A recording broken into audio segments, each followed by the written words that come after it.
Assalamu alaikum, урматтуу Нуркей YouTube каналынын катталуучулары. Не дейсиз?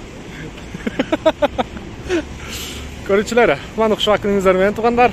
Кезектеги автоунаа Hyundai Solaris 2017 жылкы 1.6 автомат коробка. Бул дагы перед максималка туугандар. Так, сырты боюнча көрүп турасыздар, апапакай. Наклейка, титановый диск, куюлма диска да. 15 размер. Так, арт жагы боюнча дагы мынакей. Көрдүңүздөр, 57 регион.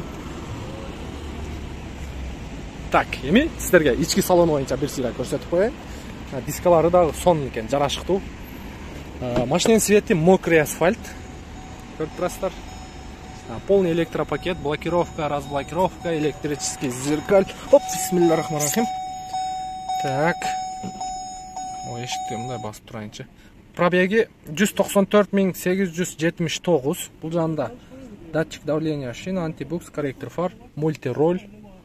Көрүп турасыздар, климат контроль, GPS навигация, монитор, кондиционер, подогрев переднего сиденья, подогрев руль и автомат коробка. Чехолу боюнча эшикти жабылат окшойм, а? Чехолу боюнча коричневый цвет. Мына өтө богатый көрүнөт. Көрдүңүздөрбү? Машинанын видти ачып коет. Подлокотник мунукуда заводской. Панели деген таптаза экен. Өтө таза экен бул панели. Көрдүңүздөрбү? Жылтырайт тым эле. Так, эми сиздерге багаж жагы боюнча көрсөтүп коелу. Капотты ачып берип коесуз, а? Багаж жагы боюнча. Так, меткалар ордунда. Капоттун крышкасы бирок чечилиптир.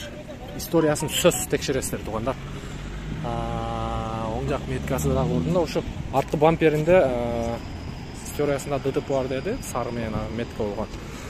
Текшерип көрөсүздөр. Азыр сиздерге вин кодду дагы коюп берем. Анан мотор жагы боюнча азыр көрөбүз. Оң жак крыло дагы чечилиптир, жасалыптыр. Ушу оң жак бурчунан историясында ДТП бар окшойт, байкадыңыздарбы? Фар алмашкан.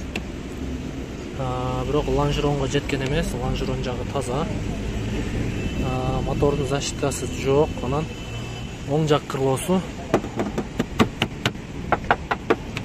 Оң жак крыло дагы чечилиптир. Так, 2017 1.6 автомат коробка, документ боюнча ушул ИПшникте турса болот дейт. Страховкасы ограничения менен экен, коштуруп аласыздар. Анан баасыны келишесиздер. Баасы 750 миң плюс жакшы торг болот туугандар. Көрдүңүздөр. Вид бар экен. Ашындай туугандар. Кийинки видеого чейин сак саламатта туруңуздар.